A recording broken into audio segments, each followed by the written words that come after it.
విదేశాల్లో చదవాలనుకుంటున్నారా? అయితే విదేశ్ కన్సల్ట్ ని సంప్రదించండి. నమస్తే, నేను జర్నలిస్ట్ శ్రీనివాస్. ఈరోజు ఏపీ న్యూస్ అనాలిసిస్లో ముందుగా ఈనాడు పేపర్లో వచ్చిన వార్తలు చూద్దాం. కదిపితే కన్నీళ్లే, వరద బాధితులది ఒక్కొక్కరిది ఒక్కొక్క గాథ.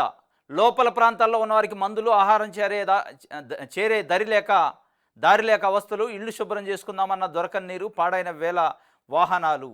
కన్నీటి పర్యంతం అవుతున్న బాధితులు, కదిపితే కన్నీళ్ళట, వరద బాధితులది ఒక్కొక్కరిది ఒక్కొక్క గాథ. వాస్తవం ఇది.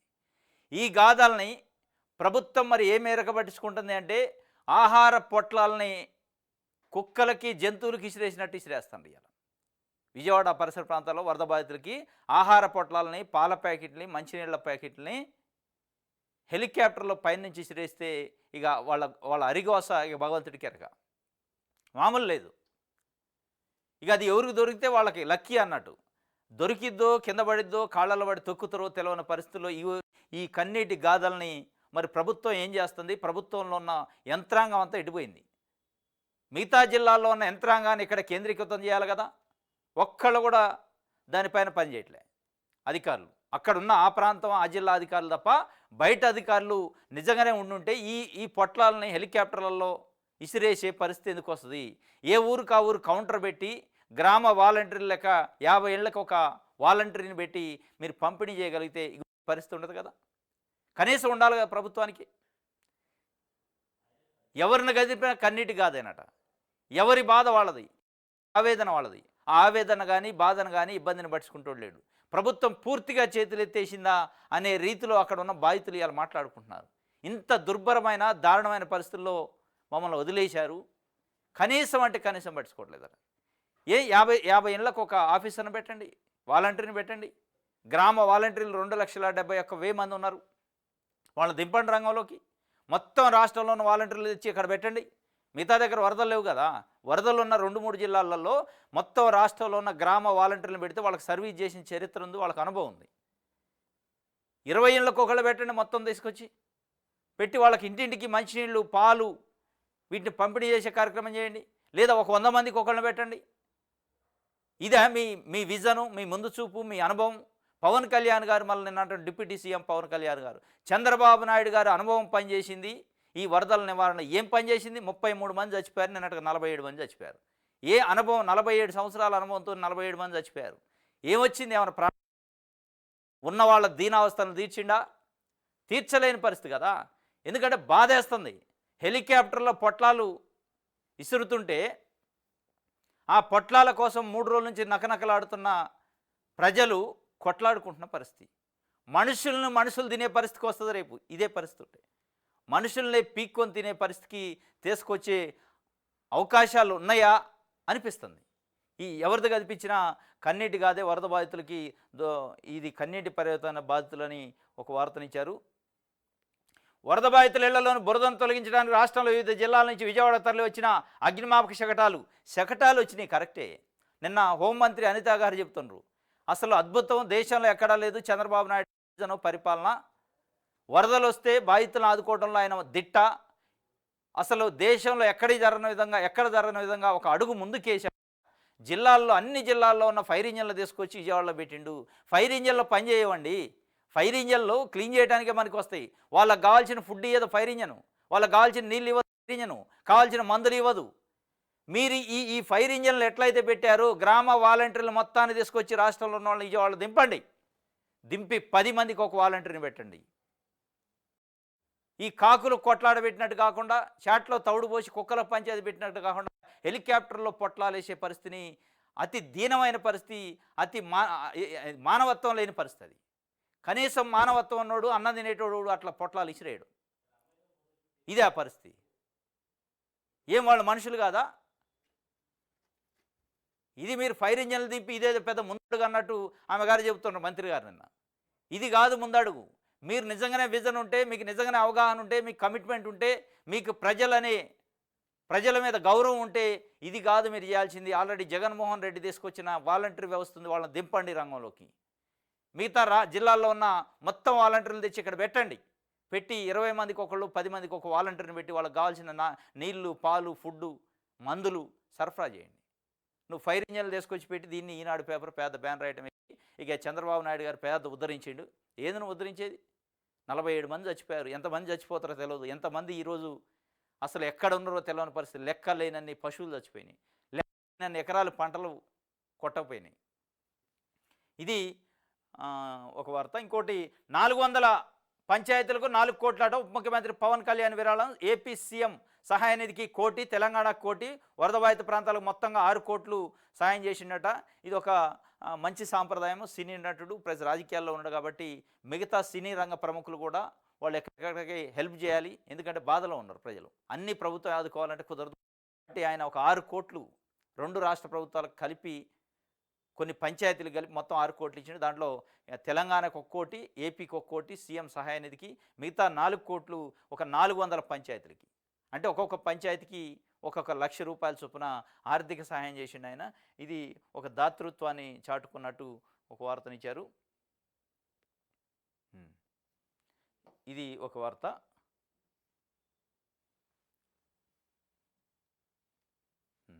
ఇక్కడ చూపిస్తుంది.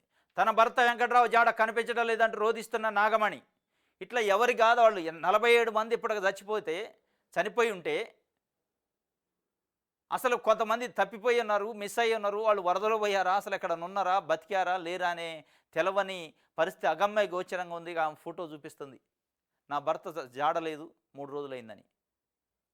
మొత్తం వ్యవస్థని నిర్వీర్యం అయిపోయింది. వ్యవస్థ లేదు అక్కడ. కొంతమంది వ్యక్తులు ఫోటోలు వీడియోల కోసం ఫోజులు ఇస్తారు తప్ప మొత్తం అసలు నిజంగా వాలంటీర్లు, నిజంగా పని చేసేవాళ్ళు, సర్వీస్ చేసేవాళ్ళని లేకుండా ఫోటోలకు ఫోజులు ఇచ్చే వాళ్ళని ఆడబెడుతున్నారు. అటు ఇది చాలా దయనీయమైన పరిస్థితి. ఇది ఈనాడుకు సంబంధించి. ఆంధ్రజ్యోతి చూద్దాం. వీడిన ముంపట తొలగిన ముప్పు. ఎక్కడ వీడింది? ఏం వీడింది? ఆంధ్రజ్యోతికి మొత్తం అయిపోయినట్టు అనిపిస్తుంది. ఇంకా అంతా ప్రజలంతా సంతోషంగా ఉన్నారు. బురద లేదు, నీళ్ళు లేవు, అన్నీ మంచిగా సకల సౌకర్యాలు ఉన్నట్టు రాసింది. సిగ్గు ఎగ్గు ఉండాల. మరి పాంప్లెట్ లెక్క రాశారు కానీ మరి ఇట్లాంటి టైంలో కూడా ప్రజల శవాల మీద వార్తలు రాయద్దు. దారుణంగా అది. ప్రజలు అక్కడ శవాలు ఎక్కడ పోయిందో తెలవక శవాలు వరదలు శవం అక్కడనే జీవించాల్సి వస్తుంది. ఆ శవం ఎవరిదో పరిస్థితి గుర్తుపట్టకుండా వాసన కుళ్ళిపోతున్న శవాలుంటే ఆయన ఏమి రాసిండు? వీడిన ముంపాట. ఏం ముప్పు వీడింది? తొలగిన ముప్పు తొలగలేదు, అట్లే ఉంది ముప్పు. మందులు లేవు, తాగటానికి నీళ్ళు లేవు, తింటా ఆహార పొట్లాలు హెలికాప్టర్లో ఇసిరేసే తొక్కీసలాట చేసుకుంటున్నారు. ఆ పొట్ట ఒకటన్నా దొరికిద్ది మార్చుకుందాం 3 రోజులు అయింది తినకాని. ఏం ముప్పు వీడింది? ఏం బాధలు పోయినాయి? సమస్యలు లేవా? ఇదే మీరు రాసేది వార్త ఇయ్యాల? ఈ సందర్భంలో ప్రజలంతా ఆవేదనలో, ఆందోళనలో, ఇబ్బందుల్లో ఉంటే, చిక్కుల్లో ఉంటే కనీసం వాళ్ళ ఇబ్బందుల గురించి ప్రభుత్వం దృష్టికి తీసుకోవడానికి ఒక వార్త రాసే కనీసం ఇంగిత లేకపోతే ఎందుకు మీ జర్నలిజం, ఎందుకు విలువలు? చంద్రబాబు నాయుడు గారిని పొగిడితే లోపల పేజీలు అనబోండి, బయటన్నా చేస్తే ఆ బాధితులు చూశాను సంతోషిస్తారు. ఓహో, ఆంధ్రజ్యోతి మా కోసం ఒక చిన్న వార్త రాసింది, పర్లేదు, మా బాధల్ని, మా గుండెల్లో ఉన్న బాధను గుర్తించింది అనుకుంటారు. ఇదే మీరు రాసేది. అంటే ఇంక అంతా అయిపోయింది, ఏం లేదన్నాడు చెప్తుండు. ఇక ఆరామ్సే పాకెట్లు వస్తున్నాయంటే జనాలు ఊరు లేరు, మంచిగా సబ్సిడీగా సఫిషియెంట్గా పంపిణీ చేస్తున్నట్టుంది. హెలికాప్టర్లో పొట్లాలు ఇసిరేస్తుంటే అర్థమైందా? హెలికాప్టర్లో పొట్లాలు ఇసిరేస్తుంటే ఆ పొట్లాల కోసం ఆవుర్లాడుతూ ఎంపర్లాడుతూ ఆకలితోని కొట్టుకుంటున్న పరిస్థితి. అది రాయరీలు. ప్రజల బాధలను కదా, ప్రజల సమస్యల్ని మనం రిపోర్ట్ చేస్తే కదా ప్రభుత్వానికి తెలిసేది. అసలు సమస్యలే లేవన్నట్టు నువ్వు రిపోర్ట్ చేస్తే ఇక ప్రభుత్వానికి ఎక్కడ తెలవాలా? వరద నుంచి తేరుకుంటున్న బెజవాడ 80% ప్రాంతాల్లో నీరు తగ్గుముఖం, ఉప్పందుకున్న సహాయక చర్యలు, బాధితులను ఆదుకోవడంపై దృష్టి, బ్యాంకర్లు బీమా ప్రతినిధులతో సీఎం భేటీ అట. ఇది ఆయన చెప్తుండు. ట్రాక్టర్లతో చక్కా జరుగుతున్నట్టు. ఏంది నీ చక్కా జరిగేది? ట్రాక్టర్లతోని ఏంది చక్కా జరిగేది?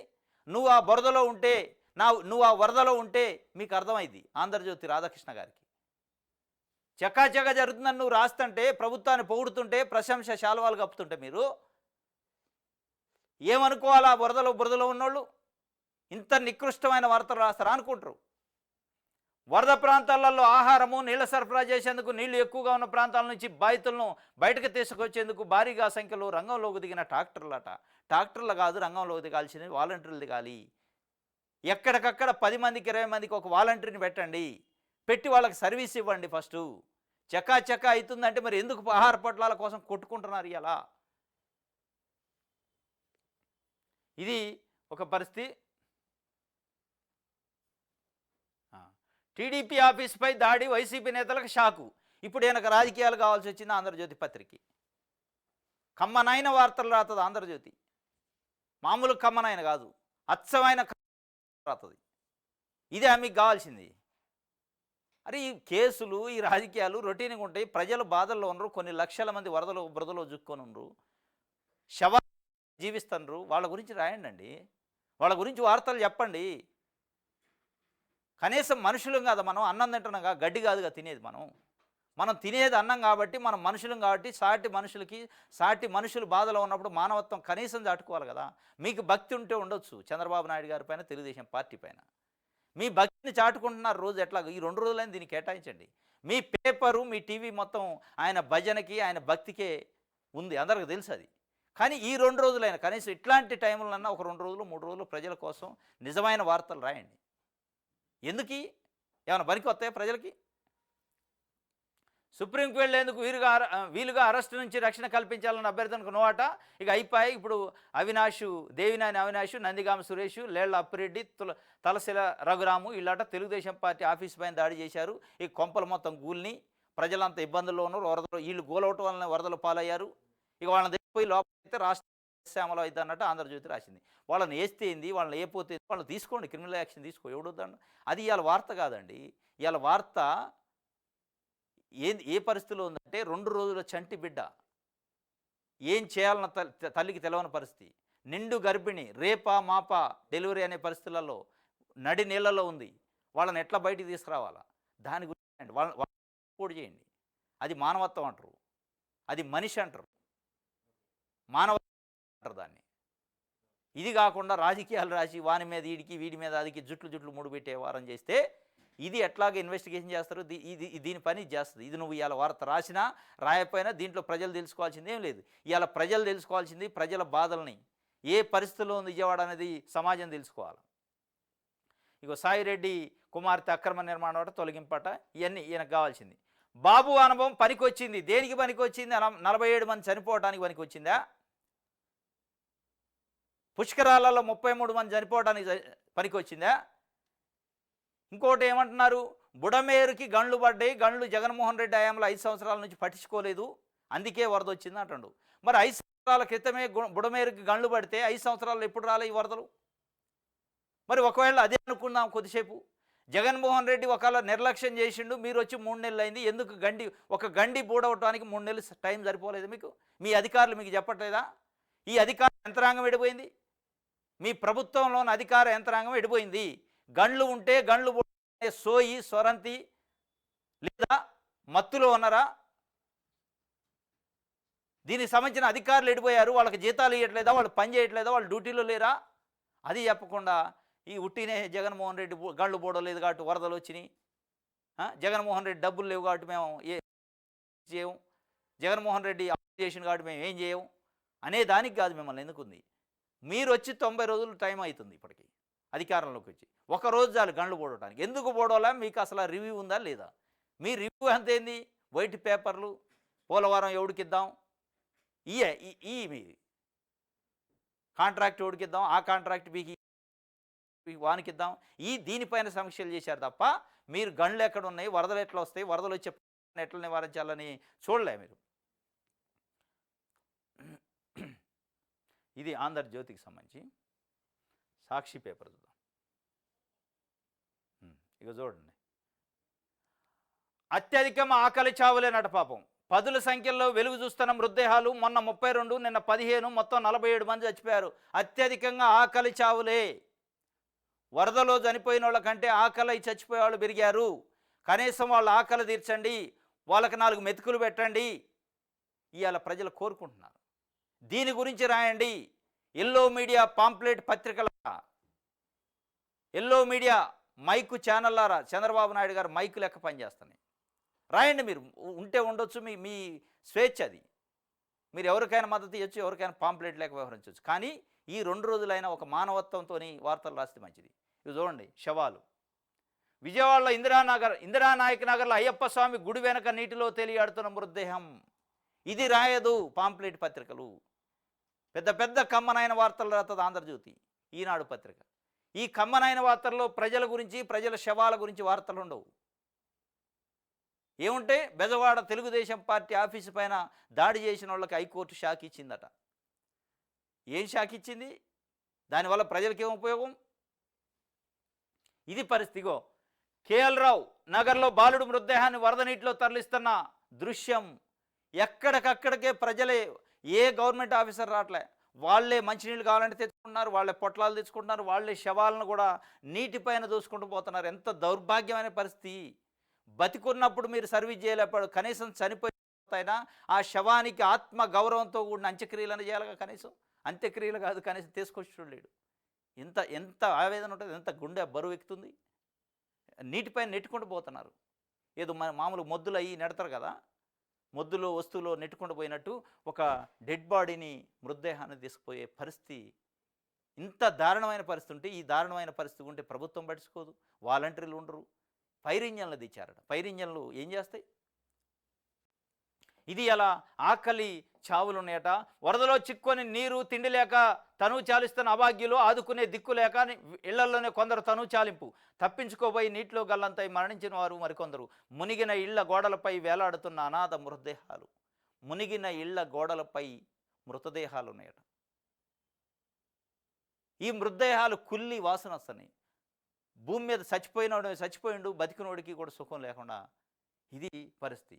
అనాథగా పడి ఉన్న మృతదేహాన్ని ఒడ్డుకు చేర్చిన బలగాలు వరదలో ఇలా చనిపోయి లెక్క తేలని వారు ఇంకెందరు. దొరికిన మృతదేహాలు విజయవాడ ప్రభుత్వ ఆసుపత్రికి తరలింపు. గల్లంతైన వారి కోసం మార్చిలు కుటుంబ సభ్యుల వెతుకులాట. కుళ్ళిన మృతదేహాలను చూసి కన్నీరు మున్నీరు అవుతున్న బంధువులు. ఇది ఎక్కడికక్కడ పరిస్థితి. ఇది వాంబే కాలనీ జీ బ్లాక్ 4 రోజులుగా వరద నీరు చుట్టుముట్టింది. బయటకు వచ్చే అవకాశమే లేదు. ఇంట్లో ఉన్న సరుకులను అన్నీ అయిపోయాయి. చాలామందికి తినడానికి తిండి లేదు. వీరిలో 78 ఏళ్ల రాజశేఖర్ అనే వృద్ధుడు కూడా ఒకరు. పాస్టర్గా పనిచేస్తున్న ఇతను తన భార్య కమలమ్మతో కలిసి జీవిస్తున్నాడు. వయసు పైబడిన ఇద్దరు పలు అనారోగ్య సమస్యలతో బాధపడడం. పూటకు మందులు వేసుకుంటూ జీవనం సాగిస్తున్నారు. ఒక పూట ఆహారం లేకపోతే షుగర్ స్థాయి తగ్గి నిరసించేవారు. ఈయన చనిపోయిందట పాపం. ఇది పరిస్థితి. అన్నమో రామచంద్ర ఇగో హెలికాప్టర్ ఆహార పొట్లాలు కొట్టుకుంటున్నారు. విజయవాడలోని వాంబే కాలనీలో హెలికాప్టర్ నుంచి జార విడుస్తున్న ఆహార పొట్లాల కోసం ఘర్షణ పడుతున్న బాధితులు. వరద ఒక బాధ అయితే, ఈ పొట్లాల కోసం ఒక ఫైటింగ్, పోరాటం, యుద్ధం చేయాల్సిన పరిస్థితి వచ్చింది. అసలు ఆ పొట్లం అందిద్దో లేదో కూడా తెలియదు. ఇంత మానవత్వం లేకుండా హెలికాప్టర్ నుంచి ఇసిరేస్తారా? ఎడిపోయారు? గవర్నమెంట్ వ్యవస్థ ఎడిపోయింది, గవర్నమెంట్ ఎంప్లాయీస్ ఎడిపోయారు, మీ వాలంటీర్లు ఎడిపోయారు. ఎంప్లాయీస్ని మొత్తం ఇక్కడ దింపొచ్చు కదా, దింపి ఇక్కడే కౌంటర్ పెట్టి ఒక 20 మందికి 30 మందికి ఒక కౌంటర్ పెట్టి పంపిణీ చేసి కొట్టుకునే బాధ ఉండదు. నువ్వు హెలికాప్టర్లో పంపిణీ చేస్తానంటే నీకు మానవత్వం లేదు. హెలికాప్టర్లో పొట్లాలు కిందికి ఇసిరేస్తానంటే నువ్వు మనిషివి కాదు. కింద తీసుకునే వాళ్ళని మనుషుల కింద లెక్కేయట్లే, బాధితులను మనుషుల కింద, మానవత్వం ఉన్న వాళ్ళ కింద లెక్కేయట్లే. వాళ్ళు ఒక మనుషులు కాదు, జీవం లేని జీవితాలు అన్నట్టు మీరు లెక్కేస్తారు. కాబట్టే మీరు అట్లా పొట్లాలు ఇసిరేస్తారు. జంతువులకు వేసినట్టు వేస్తారు, పశువులకు వేసినట్టు వేస్తారు. కనీసం పశువులకైనా గౌరవంగా ఒక్కొక్క దాన్ని విడివిడిగా పెట్టే పరిస్థితి. ఇది మీరు చేసేది. ఆకలితో అలమటిస్తూ లక్షలాది మంది బాధితులు, దాతలు ముందుకొస్తున్న పట్టెడన్నం కోసం పడరాని పాటలు, పరాహసనంలా హెలికాప్టర్లు, డ్రోన్ల ద్వారా ఆహార పంపిణీ. కంట్రోల్ రూమ్కు ఫోన్ చేసినా స్పందించే నాదులు లేడు. ఇబ్బడి ముబ్బడి ఆహారం వస్తున్న సరైన రీతిలో పంపిణీ కాక రోడ్డు పాలు. ఇది గైడ్ చేసేవారు లేక దాతలకు తప్పని ఇక్కట్లు, గైడ్ చేసేవారు లేక దాతలకి కూడా తప్పట్లేదట ఇక్కట్లు. ఎవడు ఉండాలి? దారి లేదు, డొంక లేదు, దిక్కు దివానం లేదు. పవన్ కళ్యాణ్ గారు ఇంట్లో కూర్చొని చెప్తుండు, చంద్రబాబు నాయుడు గారు అనుభవం పనికొచ్చింది మనకి ఇలా వరదలని. దేనికి? ఆహార పొట్లాలు హెలికాప్టర్లు ఇసిరేయటానికా? కుక్కల కొట్లాట పెట్టడానికా? చాట్లో తౌడు పోసి పంచాయతీ పెట్టడానికా ఉపయోగపడ్డది? ప్రజల శవాలు కుళ్ళిపోతున్నాయా? దానికా ఉపయోగపడది? పాలు ఇవ్వకుండా ఫోటోలు తీసుకుంటున్నారు. ఇది ఒక పిచ్చి. మళ్ళీ ఫోటోలు తీసుకునే పిచ్చి. ఒకటి ఇవ్వటం, ఫోటో దిగటం. ఈ పరిస్థితి అండి ఫోటోలు దిగేది. ఇవాళ మీరు ఫోటోలు దిగేది, వీడియోలు తీసేది. ఇది ఒక వార్త. ఇంకోటి, సీఎంగా అర్హుడువేనా? చంద్రబాబు నిలదీసిన వైఎస్ఆర్సీపీ అధ్యక్షుడు వైఎస్ జగన్. విజయవాడ విపత్తుకు ముమ్మాటికి తప్పు బాబుదే. వెంటనే ప్రజలకు క్షమాపణ చెప్పాల్సిందే. వరదలకు ఇప్పటికే 32 మంది బలి, ఇంకా ఎందరు చనిపోయారో లెక్క తెలియడం లేదు. సహాయక చర్యల్లో ప్రభుత్వం పూర్తిగా విఫలమైంది. బాబు అసమర్థతకు అధికారులు బలి పశువులను చేస్తారా? చంద్రబాబు తన ఇంటి కోసమే విజయవాడను ముంచారు. ఆ ఇల్లు కూడా మునగడంతో కలెక్టర్ ఆఫీసులో మకాం. ప్రజల కోసమే తాను అక్కడ ఉంటున్నట్లు విపరీతంగా పబ్లిసిటీ. ఏ విపత్తు వచ్చినా నాడు కొండంత అండల వాలంటరీ సేవలు. మృతుల కుటుంబాలకు 25 లక్షలు అందించాలి. సామాన్లు కోల్పోయిన ప్రతి ఇంటికి 50,000 ఇవ్వాలని పాత రాజరాజేశ్వరిపేటలో అవ్వను ఓదార్స్తున్న వైఎస్ జగన్మోహన్ రెడ్డి గారు నిన్న వరద బాధితులను పరామర్శించడానికి, వాళ్ళకి అండగా నిలవటానికి, వాళ్ళని ఓదార్చడానికి వెళ్ళిండు. ఆ సందర్భంలో అసలు సీఎంగా నువ్వు అర్హుడువేనా అని సూటిగా ముఖ్యమంత్రి చంద్రబాబు నాయుడు గారిని ప్రశ్నించింది. ఈ వరదలకు ముమ్మాటికి చంద్రబాబు నాయుడు గారి తప్పిదం వల్ల ఈ వరదలు వచ్చినాయి. ఈ వరదల తర్వాత కూడా ఈ పరిస్థితుల్లో ప్రజలు ఉండటానికి ఆకలి చావులు, ఆకలి కేకలకు కారణం చంద్రబాబు నాయుడు గారి సమన్వయ లోపం, అడ్మినిస్ట్రేషన్ లోపం, పరిపాలన లోపం, చేతులెత్తేసిన పరిస్థితి, పూర్తిగా విఫలమైన పరిస్థితి వలన వచ్చిందని ఆయన స్పష్టంగా ఖండిస్తున్న పరిస్థితి. అదేవిధంగా 25 లక్షల మృతి చెందిన కుటుంబాలకి సామాన్లు కొట్టకపోయినా ప్రతి కుటుంబానికి 50,000 రూపాయల నష్టపరిహారం కూడా ఇవ్వాలి అని ఆయన డిమాండ్ చేస్తున్న పరిస్థితి. పేదల కష్టం నీటి పాలైందట. వరద బాధితుల వ్యధాభరిత గాథలెన్నో, ఆర్థిక సుడిగుండంలో బడుగు జీవులు. వాస్తవం ఇది. పాపం అన్నీ కొట్టకపోయినాయి, కట్టుబట్టలతో సహా కొట్టకపోయినాయి వరదలు. ఇప్పుడు వాళ్ళు మళ్ళీ జీరోని స్టార్ట్ చేయాలి. ఇవాళ పనులు దొరకవు, ఆర్థిక ఇబ్బందులు, డబ్బులు, బంగారం, బట్టలు, తినే తిండి గింజలు అన్నీ పోయినాయి. ఇప్పుడు మళ్ళా స్టార్టింగ్ కొత్త సంసారం పెట్టినట్టే ఇక వాళ్ళ జీవితాలు దుర్భరమైన పరిస్థితులతో వరద పోయిన తర్వాత ప్రభుత్వాలు ఇచ్చే 5-10 వేలు దేని చాలవు, మొత్తం జీరో స్టార్ట్. ఇది ఇలా జరుగుతున్న పరిస్థితి. పేదల కష్టం నీటిపాలైంది. ఆ నీటిపాలైన కష్టాన్ని ఎవరైనా సేవ్ చేస్తున్నారంటే సేవ్ చేసేటోళ్ళు, అది నీటిపాలై ఇంకా పోయే పరిస్థితి ఉంది. వాళ్ళని ఆదుకునే నాదులు లేడు. ఇది ఇలా జరుగుతున్న పరిస్థితి. చంద్రబాబుపై విచారణకు మేము రెడీ. ఐఎంజీ భారత సంస్థకు అక్రమ భూ కేటాయింపుపై దర్యాప్తు చేస్తాం. దీని వెనక ఉన్నవారెవరో తేలుస్తాం. హైకోర్టుకు తెలిపిన సిబిఐ. తదుపరి విచారణ నేటికి వాయిదా వేసిన సీజే ధర్మాసనం. క్రీడాభివృద్ధి పేరిట ఐఎంజీ భారత్కు 850 ఎకరాలు విలువైన భూములను కేటాయించిన బాబు సర్కార్ పిల్లిపై కొనసాగుతున్న విచారణ. చంద్రబాబు నాయుడు గారు ఉమ్మడి ఏపీలో 2003లో ముఖ్యమంత్రిగా ఉన్నప్పుడు 850 ఎకరాలు ఒక ప్రైవేట్ కంపెనీకి దారాదత్తం చేసిండు, ఐఎంజీ అనే కంపెనీకి. దానిపైన పెద్ద ఎత్తున విమర్శలు వచ్చినాయి అప్పట్లో కూడా. దీని వెనక ఏదో కిడ్ ప్రోకో ఉందని దానిపైన సిబిఐ ఎంక్వైరీకి అడిగిండు ఒక ఆయన పిల్లేసి. దానిపైన సిబిఐ ఎంక్వైరీ మేము చేయడానికి రెడీగా ఉన్నామని సిబిఐ కూడా చెప్పింది. మరి ఇది ఏమైతే కానీ ఇది ఒక వార్త. సమీక్షలు అంటూ సాగదీత. బాధితులకు గుండె కోత. చంద్రబాబు తీరుపై అధికారుల సహనం. సమీక్షల పేరుతో గంటల అధికారులను ఆడ కూర్చోబెట్టుకుంటే ఇక సర్వీస్ ఎక్కడనేది? అధికారులు ఏడా ఉండే, నువ్వేడా ఉంటే ఏసీ రూమ్లో కూర్చొని సమీక్షలు చేస్తే అక్కడ వాలంటీర్లు లేరు, అక్కడ వాళ్ళని పట్టించుకుంటూ లేడు, విలేజ్ ఆఫీసర్ లేరు, ఎవరు లేరు. ఆగమాగం అడివాడివి. మనిషిని బట్టి బోటు రేట్ అట. బోటుకి రేటే లేదని చంద్రబాబు నాయుడు గారు చెప్తుండు, కానీ మనిషిని బట్టి బోటుకి రేటు తీసుకుంటున్నారు. విడని ముంపు. ఇగో మొత్తం నీళ్ళే ఉన్నాయి. ఆంధ్రజ్యోతి ఏం రాసింది? విడిన ముంపట, ముంపు విడే. అది ఏంది? నీళ్ళేంది? 4వ రోజు బుధవారం కూడా నీటిలోనూ విజయవాడ. ఇది మీ కళ్ళకు కనపట్టలేదా? మీ కెమెరాలకు కనపట్టలేదా? మీరు మనుషులు కాదా? అన్నం తింటలే? అత్యధికంగా ఆకలి చావులేనట. చెట్టుకొకరు పుట్టకొకరు. ఇది పెరుగుతున్న మరణాల సంఖ్య. తమ వారు ఆచూకీ కోసం అగసాట్లు పడుతున్నాడు. అడుగు కదలని పరిస్థితి. ఇది అత్యధికంగా ఆకలి చావులే, చెట్టుకొకరు పుట్టకొకరు. ఇది ఎక్కడ? సింగ్ నగర్ సమీపంలో ఇందిరానాయక్ నగర్ వద్ద మృతి చెందిన వ్యక్తిని బయటకు తీసుకొని వస్తున్న ఎన్డీఆర్ఎఫ్. ఎన్ని రోజులైందో పాపం, కుళ్ళిపోయిండు. బెజవాడ ప్రళయానికి బాబే కారణం. కృష్ణానదిని ఆనుకొని చంద్రబాబు నివాసం ఉంటున్న ఇల్లు వెలగలూరు రెగ్యులేటరీ. ఇది ముందుగా హెచ్చరించలేదు. అర్ధరాత్రి వరద మళ్లించారు. అంటే ఇప్పుడు చంద్రబాబు నాయుడు గారు ఇంటిని కాపాడటం కోసం పేద ప్రజల కాలనీలపై ఇళ్లపైకి నీళ్లు వదిలేయాలనేది జగన్మోహన్ రెడ్డి వైఎస్ఆర్సీపీ ఆరోపిస్తుంది. దానికి సంబంధించి వార్తని రాశారు. బెజవాడ ప్రళయానికి బాబే కారణం. భారీ వర్షాలకు ఒకేసారి ఉప్పొంగిన కృష్ణా బుడమేరు. చంద్రబాబు ఇంటిని కాపాడుకోవడానికే బుడమేరు వరద మళ్లింపు. ప్రజలకు సమాచారం ఇవ్వకుండా వెలగలేరు రెగ్యులేటరీ లాకులని ఎత్తేత. దాంతో విజయవాడను ముంచెత్తిన 60,000 క్యూసెక్కులకు పైగా వరద. బెజవాడకు బుడమేరు ముప్పు లేకుండా 2008లో వైఎస్ బృహత్ ప్రణాళిక. డైవర్షన్ ఛానల్ సామర్థ్యాన్ని పెంచేందుకు 2008లో ఆగస్టులో వైఎస్ గ్రీన్ సిగ్నల్. ఈ ఛానల్ ఆధునీకరణకు Andhra Jyothi Radhakrishna active power plant తొలగించాలి. ఈ ఈ ఛానల్ ఆధునీకరణకు Andhra Jyothi Radhakrishna active power plant తొలగించాలి, రాధాకృష్ణకు లబ్ధి చేకూర్చడానికి ఆధునీకరణ పనులు చేపట్టని గత టీడీపీ సర్కారు ఈ పనుల కోసం 2021 జనవరి 6న ఎన్ఓసీని రద్దు చేసిన వైఎస్ఆర్సీపీ ప్రభుత్వం ఆ ఉత్తర్వులపై హైకోర్టు నుంచి స్టే తెచ్చుకున్న రాధాకృష్ణ. ఇది ఆయన భాగ్యమే. ఇది ఏబిఎన్ రాధాకృష్ణ గారు పవర్ ఏదైంది, పవర్ ఇది ఉందట, పవర్ ప్లాంట్ ఉందట. మరి ఆయనకు సంబంధించి అని సాక్షి పేపర్ ఒక వార్త రాసింది.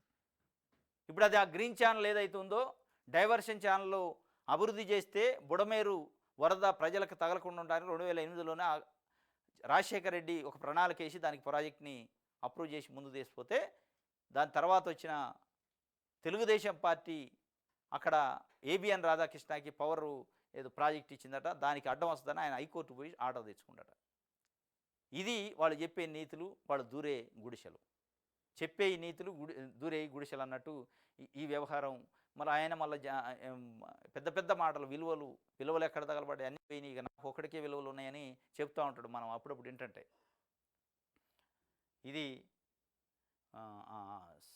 సాక్షి పేపర్కి సంబంధించి దిశ చూద్దాం. ఇంటిపై బెంగట, బెజవాడ వరద బాధితుల్లో గుబులు, నీట మునిగిన విలువైన సామాగ్రి, కొట్టుకుపోయిన కార్లు, బైకుల కోసం వెతుకులాట. ఇప్పుడిప్పుడే తేరుకుంటున్న ప్రజానికవాట. పాపం ఇంటిపైన బెంగ పెట్టుకొని ఏం జరుగుతుందో తెలియక ఎప్పుడు వెళ్దామని చూస్తుండట, కానీ పోయే పరిస్థితి లేదు. వరదలు అదే విధంగా ఉంది. గోదావరి వరద వృద్ధి, భద్రాచలం వద్ద మొదటి హెచ్చరిక దాటిన వరద నీటి మట్టం. కుక్కునూరు, వేలేరుపాడు మండలాల అధికారుల సహాయక చర్యలు, బాధితుల పునరావాస కేంద్రాలకు తరలించాలని ఏలూరు కలెక్టర్ ఆదేశం అట. ఇది కృష్ణా అయిపోకముందే మళ్ళీ గోదావరి వస్తుంది. కృష్ణాది కథ కాకముందే, కృష్ణా ఇబ్బందులు తొలగముందే, వరద బురద తొలగముందే మళ్ళీ గోదావరి సైడు వస్తుంది. ఇప్పటికైనా ప్రభుత్వం అలర్ట్ కావాలి. మొత్తం ప్రభుత్వ యంత్రాంగాన్ని వాలంటీర్లు దింపాలి. ఎక్కడికక్కడే సహాయక చర్యలు, ముందు జాగ్రత్త చర్యలు తీసుకుంటే గోదావరి ప్రాంతంలో ఉన్న ప్రజలకైనా ముంపు రాకుండా చూసుకోవచ్చు. ఆల్రెడీ అలర్ట్ చేశారు వాతావరణ శాఖ వాళ్ళు. చేసి మరి ఏం చేస్తారో, మళ్ళీ గోదావరి వరదలో మునిగాక జగన్మోహన్ రెడ్డి వల్లనే గోదావరి వరద వచ్చింది అంటారా, లేదా ముందు ఏమన్నా అలర్ట్ పట్టించుకుంటారా, ఇప్పటికైనా గుణపాఠం నేర్చుకుంటారా, తెలవని పరిస్థితి. ఇది ఒక వార్త.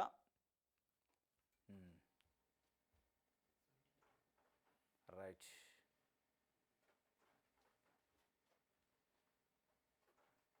ఇది దిశకి సంబంధించి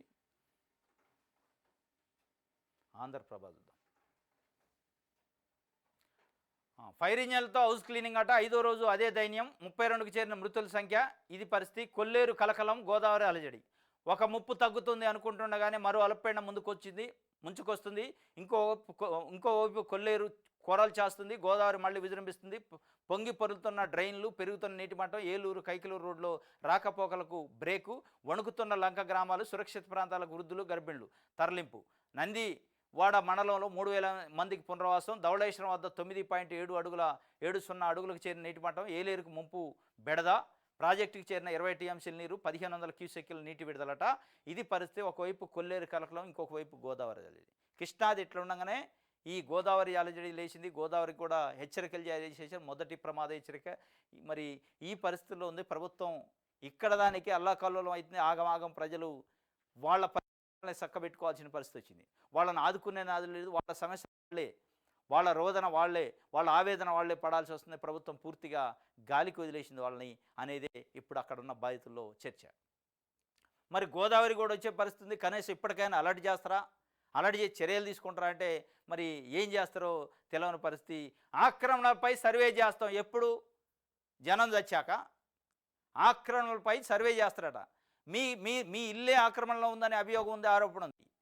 మంతెన గంగరాజు ఈ కరకట్టల పైన ఇండ్లు, ఫామ్ హౌజులు ఇవన్నీ సర్వే చేయండి. పేద ప్రజల ఇళ్ల పైన సర్వే చేయాల్సింది. జనాలు సర్వే చేస్తే లేదు. వేగంగా బుడమేరు గండ్లు పూడ్చివేత పనులు. గండ్లు పూడ్చే బాధ్యత మంత్రులు లోకేష్, నిమ్మలకు అప్పగింత. కూరగాయలు, నిత్యావసరాల ధరలు పెంచితే జైలుకేనట. ఎవరు చెప్పాలి నీకు పెంచారని? వరద నీటిలో ఎంతటి కష్టం. విజయవాడలో ఒక్కసారిగా ముంచెత్తిన వరదలతో నెలలు నిండిన గర్భిణీలు భయాందోళనకు గురయ్యారట. ఇళ్లలోకి వరద చేయడంతో సురక్షిత ప్రాంతాలకు వెళ్లేందుకు అవస్థలు పడ్డారు. ఓ గర్భిణి వరద ప్రవాహంలోనే కష్టంగా నడుస్తున్న ఓ ఫోటో గుండెల్ని పిండేస్తుంది. నిండు గర్భిణి వరదలో నడుచుకుంటూ మామూలు నడవటమే కష్టం, ఆ వరదలో బురదలో ఏడ గుంటుంటో తెలియదు, ఏడ మెరకుంటో తెలియదు. అయితే ప్రభుత్వం ప్రత్యేకంగా ఇళ్లల్లో చిక్కున్న గర్భిణులు సురక్షిత ప్రాంతాలకు 10 రోజుల్లో డెలివరీ అయ్యే 154 మందిని ఆసుపత్రికి తరలించినట్లు అధికారులు తెలిపారు. ఇదట పరిస్థితి. ఉమ్. ఇది పరిస్థితి. 5వ రోజు కూడా ఇదే దైన్యం అట.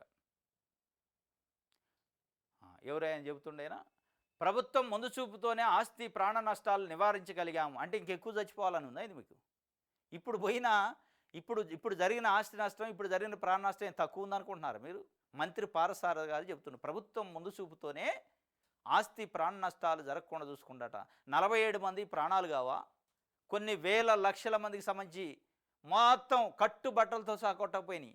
అది ఆస్తి నష్టం కాదా? అది కనపట్టాలి మీకు? మీకు ముందు చూపు ఉన్నది. ఏ ముందు చూపు ఉంది? ఏడుంది ముందు చూపు? ఆహార పొట్లాలని పశువులకు వేసినట్టు ఇసిరేసే పరిస్థితి ఉంటే అది ముందు చూపు అంటారా? సమన్వయం అంటారా? దీన్ని ఒక పరిపాలన అంటారా? ఆయన చెబుతుండు ప్రభుత్వం ముందు చూపుతోనే టాటర్ వేసుకొని హీరో లెక్క వస్తాడు, భారతసారథి పర్యటన చేస్తాడు, 1 గంట సేపు షో చేసి వెళ్తారు. కానీ అక్కడ ఇప్పుడు 5 రోజుల నుంచి దీనావస్థలో ఉన్న వాళ్ళ బాధలు మీకేం తెలుసు?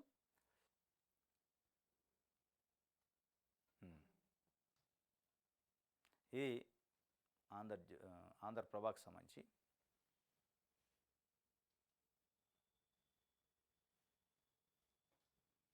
రైట్ విషయాలు అందరూ చూద్దాం. మరో ముప్పట ఉపరితల ఆవర్తన ప్రభావం కోస్తాంధ్రకు భారీ వర్ష సూచన, ఐఎండీ హెచ్చరిక, జనం బెంబేలెత్తుండట. మరో ముంపు ఉంది. మొత్తం చంద్రబాబు నాయుడు గారు కాలు పెట్టిన దగ్గర నుంచి ముంపులేనా అనే డౌట్ ప్రజల్లో చర్చ జరుగుతుంది. ఇక ఆయన పాద మహిమే కానీ మొత్తం ముంపులు, మొత్తం వరద సావులు. ఎందుకంటే పోయిన టర్మ్లో పుష్కరాల్లో చచ్చిపోయారు పాపం చాలామంది. ఇవాళ మళ్ళీ కృష్ణాది కాకముందే గోదావరి అంటున్నారు, గోదావరి కాకముందే కొల్లేరు అంటున్నారు. ఇక మొత్తం వ్యవస్థ ఇదే ఉంటుందా అనేది కూడా అంటే ప్రజల్లో చర్చించుకుంటున్నారు పాపం. మరో ముంపు ఆందోళనలో ప్రజలు. కోస్తాంధ్రకు భారీ వర్ష సూచన చెప్పారు. మరి ఆ వర్షంతో ఎంతమంది చచ్చిపోతారు, ఏం ముందు చూపు, ఏం కథ అనేది అప్పుడు తెలుస్తుంది.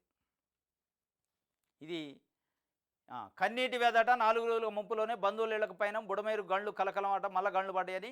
ఏలప్రోలు రైల్వే బ్రిడ్జి దగ్గర గండ్లు, పూడ్చివేతక చర్యలు, 5 గ్రామాలకు రాకపోకలు బంద్ అయినాయట. ఇది పరిస్థితి. ఇది ఏపీ న్యూస్ అనాలిసిస్లో ఈరోజు చూసిన వార్త. తాజా వార్తలతోని తిరిగి కలుసుకుందాం. Thank you.